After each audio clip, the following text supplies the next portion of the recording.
Sí, dicen los expertos que la primera manera de prevenir el suicidio es hablarlo, verbalizarlo, y por eso hoy aquí vamos a hablar claro del suicidio. Lourdes, ¿por qué un adolescente piensa en quitarse la vida? ¿Por qué llega a esa situación límite de desesperanza, de que no le merezca la pena vivir? Esto es lo que siente un gran sufrimiento, un sufrimiento emocional muy intenso, normalmente, desesperanza, incapacidad de afrontamiento a lo mejor de algo vital muy estresante y que cree que no va a tener la capacidad para afrontarlo, y empieza a elaborar la idea de, bueno, pues todo el mundo estaría mejor sin mí, yo me quito la vida, llegan incluso a veces a acuerdos para hacerlo en grupo, en fin.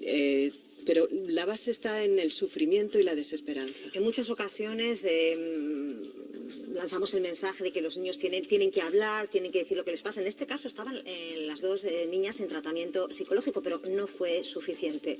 ¿Qué más puede hacer la sociedad, los padres, el profesorado, el entorno, para ayudar a esos adolescentes que no ven salida a su situación? A ver, es básico que desde pequeñitos, la prevención del suicidio debe de empezar desde pequeñitos, debe de empezar desde los 5 añitos, incluso antes diría, para empezar a preparar emocionalmente, no solo en conocimientos a los niños desde el colegio, sino a prepararles emocionalmente.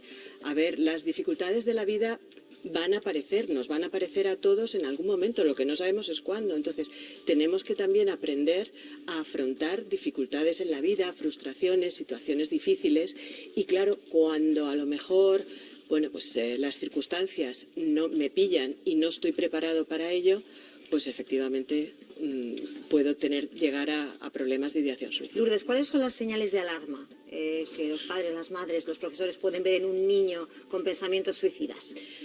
Vamos a ver, un cambio de conducta de cómo era habitualmente, empieza a cambiar sus hábitos, empieza a cambiar, lo ves más retraído.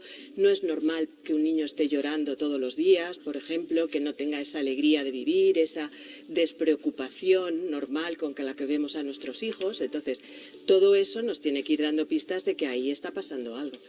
Buenos días, Lourdes.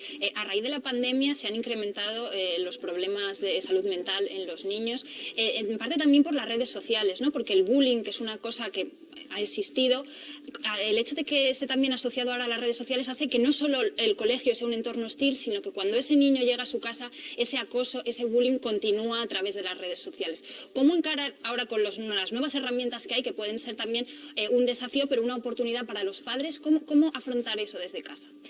Vamos a ver, tenemos que los padres ser bastante vigilantes en cuanto a qué ven nuestros hijos. Esto tenemos que tenerlo claro.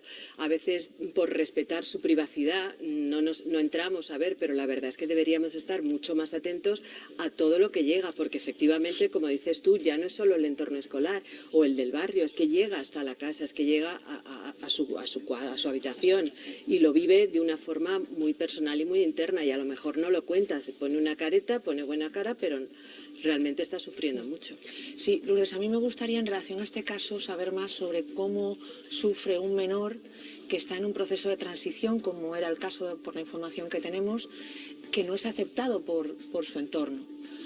Porque entiendo, o por lo menos eso parece por la información que tenemos, que esto ha podido influir en este caso, y me consta que los menores trans tienen un sufrimiento espantoso, ¿no? Los menores trans tienen un sufrimiento espantoso, como dices tú, porque en realidad tienen la percepción de que pueden ser diferentes, y nunca nos ha gustado ser diferentes. Siempre hemos tenido en los colegios pues el gafotas, el gordito, el tal, y siempre han sido señalados. Entonces ellos empiezan a notarse que son distintos, que no son igual que la mayoría, y eso les puede generar mucho sufrimiento. Es probablemente en muchos casos percibido, no real, pero sin embargo ellos mismos tienen, y luego cuando llegamos a etapas donde empieza a haber también el cambio de transición entre niño y adolescente, que tiene que también sufrir cambios físicos, pues todo esto se va acumulando. Son muchos eventos vitales estresantes para una persona, afrontarlos sin las capacidades adecuadas.